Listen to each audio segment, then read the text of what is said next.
Tata capital IPO बहुत दिन से इंतजार था। फरवरी में वीडियो बनाया था कि अक्टूबर सितंबर तक आएगा, तो फाइनली भाई अक्टूबर में आ रहा है। आइए इसका पूरा रिव्यू करते हैं, पूरा डिटेल में रिव्यू करेंगे डेप्थ में। बहुत लोगों को लगता है कि टाटा कैपिटल बहुत ज़्यादा प्रॉफिट कराएगा, क्या कुछ कराएगा, सब कुछ हम डिटेल में चर्चा करेंगे। बहुत लोग ब्रांड को देख के पैसा लगाएंगे, लेकिन ऐसा कुछ नहीं करना है। हमको पहले रिव्यू समझना है, उसके बाद पैसा लगाना है। और रिव्यू देखते हैं। आईपीओ 6 को ओपन होगा, 8 अक्टूबर को क्लोज होगा। फेस वैल्यू 10 रुपये पर शेयर है। इशू प्राइस बैंड की बात करें तो 310 से 326 पर शेयर प्राइस बैंड है। मतलब फेयर वैल्यू पे अपना आईपीओ ला रहे हैं। फेयर वैल्यू आईपीओ है इनका, बाकी 10 रुपये और कम होता तब भी और सही रहता, बट फिर भी फेयर वैल्यू पे है। बाकी लॉट साइज की बात करें तो 46 का लॉट है। Fresh plus offer for sale दोनों है। टोटल इशू साइज की बात करें तो 15,511 करोड़ 87 लाख का टोटल इशू साइज है। मतलब भयंकर बड़ा आईपीओ है और सबको लगभग अलॉटमेंट मिल ही जाएगा। फ्रेश की बात करें तो 6846 करोड़ का है। ओएफएस की बात करें तो 8,665 करोड़ 87 लाख का टोटल ऑफर फॉर सेल है। बुक बिल्ड इशू आईपीओ है, बेसिक लिस्टिंग होगी, ये सारा कुछ है। यहाँ पे पूरा प्री पोस्ट होल्डिंग वगैरह आपको यहाँ पे देखने को मिल जाएगा। बाकी अलॉटमेंट की बात करें तो 9 अक्टूबर को अलॉटमेंट आएगा। और यहाँ पे हम बात कर लेते हैं कि लिस्टिंग कब होगी, तो 13 अक्टूबर को इसकी लिस्टिंग होने वाली है। एक लॉट लेने के लिए आपको 14,996 रुपये इन्वेस्ट करना होगा। बाकी आपको जितना लॉट अप्लाई करना है उसके अकॉर्डिंग कैलकुलेट कर लेना। आइए रिजर्वेशन देख लेते हैं कि हमको कितना रिजर्वेशन दिया गया है रिटेल वालों के लिए। तो रिटेल के लिए करीब 35% का है, एम्प्लॉय के लिए करीब 0.25% का है, और एनआईआई की बात करें तो करीब 15 का है, और क्यूआईबी का करीब 50% का है। तो ठीक है, हम लोगों का रिटेल की बात करें तो 35% का है। भाई सही तो है, लगभग सबको अलॉटमेंट मिल जाना चाहिए। अब समझते हैं कंपनी करती क्या है। इसके बारे में मुझे ज़्यादा बताने की भाई ज़रूरत नहीं है, लेकिन फिर भी बहुत सारे नए भाई बहन होंगे, उनको बता देता हूँ। तो एक company Tata capital NBFC sector में ऑपरेट करती है। एनबीएफसी सेक्टर क्या होता है? नॉन बैंकिंग फाइनेंशियल कंपनी होती है। इसका काम होता है रिटेल और कॉर्पोरेट लैंडिंग, वेल्थ मैनेजमेंट करना, इन्वेस्टमेंट बैंकिंग करना, प्राइवेट इक्विटी और इंश्योरेंस डिस्ट्रीब्यूशन, ये सारा काम ये सर्विस देती है मेनली। और सिंपल में आपको बताऊं तो ये एक फाइनेंस वाली कंपनी है जो लोन देती है और फाइनेंशियल एडवाइजरी या वेल्थ सर्विस प्रोवाइड करती है। दूसरों को लोन देती है और फाइनेंशियल एडवाइजरी या वेल्थ सर्विस प्रोवाइड करती है। सिंपल सा इतना आप जान लो। बाकी फ्यूचर ग्रोथ को समझते हैं, इसका फ्यूचर ग्रोथ है कि नहीं है। बाकी यहाँ पे बहुत सारी चीज़ें लिखी हैं, पढ़ने को आप बैठना पढ़ना आराम से, बट मैंने जितना इंपॉर्टेंट था सारा कुछ बता दिया। आई होप किसी को कन्फ्यूजन नहीं रहेगा। अब हमको क्या जानना है कि फ्यूचर ग्रोथ है कि नहीं। सेक्टर तो मैंने आपको बता दिया, अब फ्यूचर ग्रोथ जानते हैं।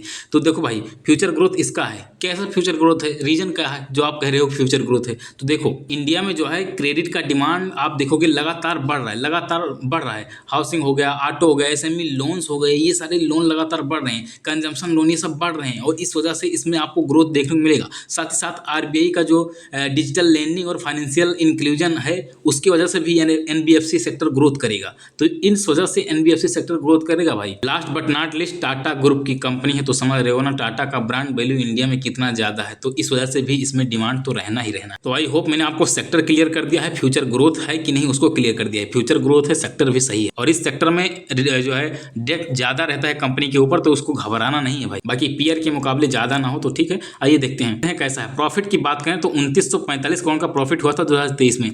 2024 की बात करें तो 3326 करोड़ का प्रॉफिट हुआ। 25 की बात करें तो 3655 करोड़ का प्रॉफिट हुआ, और मार्च से जून के बीच का 1040 करोड़ का प्रॉफिट हुआ। प्रॉफिट हर साल बढ़ रहा है, प्रॉफिट में कोई दिक्कत नहीं है। रेवेन्यू देखोगे तो रेवेन्यू भी हर साल भाई बढ़ रहा है, रेवेन्यू में भी कोई दिक्कत नहीं, तगड़ा ग्रोथ कर रहा है रेवेन्यू। वही हम बात कर लेते हैं नेटवर्थ तो बढ़ेगा ही, शानदार नेटवर्थ जो है यहाँ पे बढ़ता हुआ देखने को मिल रहा है। रिजर्व देखोगे तो रिजर्व भी यहाँ पे हर साल बढ़ता हुआ देखने को मिलेगा। टोटल बोरो की बात करें तो भाई बोरो ज़्यादा रहेगा, मैंने पहले ही बोला था, क्योंकि एनबीएफसी कंपनी है तो इसको दूसरी कंपनियों से लोन लेना पड़ता है, तो भाई डेट तो रहेगा ही। आइए कुछ इंडिकेटर की मदद से और ज़्यादा डिटेल में जानते हैं कि कंपनी ऐसी है। रिटर्न ऑन इक्विटी बात करें 12.6% का है, चलो ठीक ही है। डेट टू इक्विटी की बात करें 6.6 का है। अब डेट टू इक्विटी तो ज़्यादा ही रहेगा, बट आप एचडीबी फाइनेंशियल वगैरह का देखोगे तो वो उसका कम था, 5.83 ऐसे कुछ करके था जब मैंने वीडियो रिकॉर्ड किया था, आज तक मुझे याद है। बट इसका उससे ज़्यादा लग रहा है, और बहुत सारी कंपनियां उसको कंपेयर करोगे तो शायद इसका ज़्यादा निकल के आएगा। बाकी चलो ठीक है यार, इन सारी कंपनियों में आपको भी और हमको भी डेट वगैरह इग्नोर करना होगा, क्योंकि मैंने पहले बताया ना, HDB company sorry NBFC company है, ये नॉन बैंकिंग फाइनेंशियल कंपनी है, तो भाई इतना तो इग्नोर करना होगा।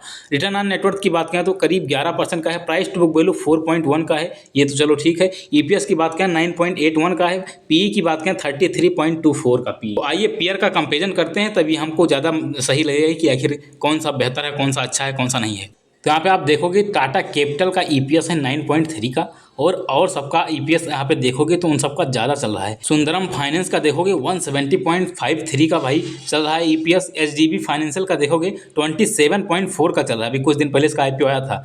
एलएनटी का देखोगे तो उसका भी ज़्यादा है। छोला इन्वेस्टमेंट का देखोगे तो इसका भी ज़्यादा है। श्रीराम फाइनेंस का भी ज़्यादा है। बजाज फाइनेंस का ज़्यादा है। सबसे लो टाटा कैपिटल का ईपीएस है, अर्निंग पर शेयर है। ये इसके लिए निगेटिव पॉइंट है भाई। ईपीएस जो है इसका ज़्यादा होना चाहिए। इतनी बड़ी कंपनी है टाटा ग्रुप, ज़्यादा जो है चलाई जा रही है, ऑपरेट करी जा रही है, तो इसका तो ये ज़्यादा होना चाहिए था। बाकी चलो ठीक है। नेट एसेट वैल्यू की बात करें तो ये भी इसका जो है चलो कम है, 79.5 का है, और सबका यहाँ पे ज़्यादा है। इसके पी की बात करें भाई तो 33.24 का पी है, और सबका पी देखोगे तो जैसे श्रीराम फाइनेंस का 12 का है।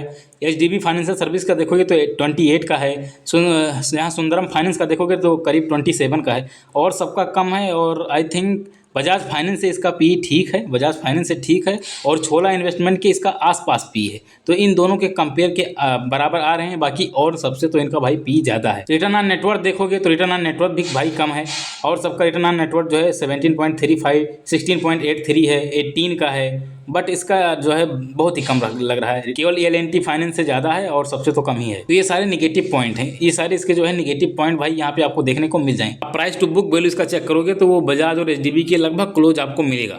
तो ओवरऑल आईपीओ का प्रीमियम है क्या है उसका बात करते हैं। तो आईपीओ लगभग जो है प्रीमियम है, बट जो है जस्टिफाइड है। क्यों जस्टिफाइड है? केवल टाटा ग्रुप की वजह से जस्टिफाइड है, टाटा के नाम की वजह से जस्टिफाइड है। बाकी यहाँ पे और सारी चीज़ें देखोगे, रिटर्न ऑन नेटवर्थ देखोगे, पेट मार्जिन वगैरह देखोगे, उन सब के अकॉर्डिंग आपको नहीं लगेगा कि इसका जस्टिफाइड है। इसमें रैंकिंग की बात करें, रैंकिंग किसका किया जाए तो रैंकिंग में इससे ऊपर जो है बहुत बढ़िया कंपनियां आ जाएंगी भाई। जैसे आपका ये आ जाएगा, बजाज फाइनेंस आ जाएगा। क्यों आ जाएगा? क्योंकि ग्रोथ उसमें ज़्यादा है, हाई रिटर्न ऑन नेटवर्थ है, प्रीमियम जस्टिफाइड है।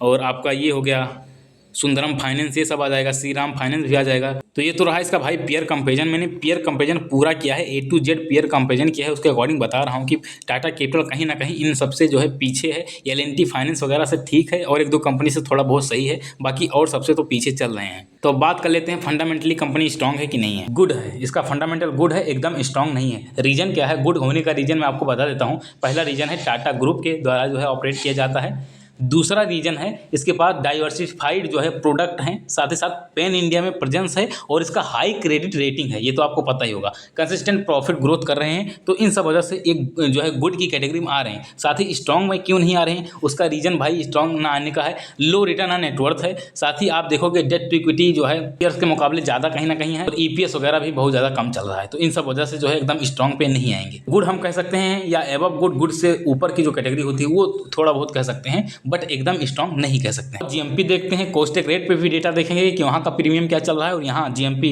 इन्वेस्टो ग्रेन पे क्या चल रहा है, सब कुछ देखेंगे। उसके बाद हम डिसाइड करेंगे कि इसमें क्या करना है। तो देखिए अभी के हिसाब से जीएमपी थोड़ा बहुत घटा है। 6.75% का यहाँ पे गेन दिखाने की कोशिश हो रही है कि 6.7% का आपको लिस्टिंग गेन मिल सकता है। बाकी कॉस्टेक रेट पे एक बार यहाँ देख लेते हैं, तो कॉस्टेक रेट पे यहाँ पे 8.58% के अराउंड चल रहा है, तो करीब 6 से 8% के बीच में मूव हो रहा है। तो अब इसमें क्या करना है, ये आपका क्वेश्चन होगा। इसमें क्या करना है? लॉन्ग टर्म के लिए अप्लाई करना है, शॉर्ट टर्म के लिए लिस्टिंग गेन के लिए अप्लाई करना है, क्या कुछ करना है कि अवॉइड मार देना है? लॉन्ग टर्म की बात करें तो पर्सनली मैं लॉन्ग टर्म के लिए इस आईपीओ में नहीं अप्लाई करने वाला। इस आईपीओ में मैं लॉन्ग टर्म के लिए किसी कीमत पे नहीं अप्लाई करूंगा। रीजन मैंने आपको बता दिया, क्योंकि ये कंपनी स्ट्रॉन्ग में नहीं आती है। जब तक मेरे क्राइटेरिया के अकॉर्डिंग स्ट्रॉन्ग में नहीं आती भाई, तब तक मैं ना तो रिकमेंड करता हूँ और ना खुद जो है लॉन्ग टर्म के लिए इन्वेस्ट करता हूँ। लॉन्ग टर्म के लिए नहीं इन्वेस्ट करूंगा, बट शॉर्ट टर्म के लिए लिस्टिंग गेन के लिए इसमें मैं पैसा डाल सकता हूँ। क्यों डाल सकता हूँ? क्योंकि ये टाटा ग्रुप के द्वारा ऑपरेटेड कंपनी है, और लोगों के माइंड में टाटा के प्रति आपको पता ही है कि कितना विश्वास है, क्या कुछ है। इसलिए इसके बाइंग में डिमांड आई थिंक ज़्यादा बढ़ना चाहिए, और इस वजह से आपको लिस्टिंग गेन ठीक ठाक मिल जाना चाहिए। 10% के अराउंड तो लिस्टिंग गेन मिल जाना चाहिए, ऐसा अभी उम्मीद लग रहा है। और साथ ही साथ जो है लिस्टिंग के बाद आई थिंक लिस्टिंग के दिन उस दिन शायद बाइंग वगैरह ज़्यादा है और ऊपर चला जाए और ठीक ठाक प्रॉफिट करा सकता है, बट आने वाले कुछ दिन बाद ये फिर पिट सकता है आईपीओ। मैंने आपको बता दिया, मैं पर्सनली इसमें लिस्टिंग गेन के लिए अप्लाई करने की कोशिश करूंगा। बाकी अभी 8 अक्टूबर आते आते जीएमपी सुधर जाता है तो ठीक है। यदि आपको एकदम सेफ साइड चलना है तो जीएमपी जब 10% रहे तभी इसमें अप्लाई करना, बाकी अवॉइड करना हो तो अवॉइड कर देना भाई, क्योंकि इसमें अप्लाई करोगे तो आपका जो है लग ही जाना है, और मे भी यदि प्रॉफिट ना हुआ तो आपका ही नुकसान है।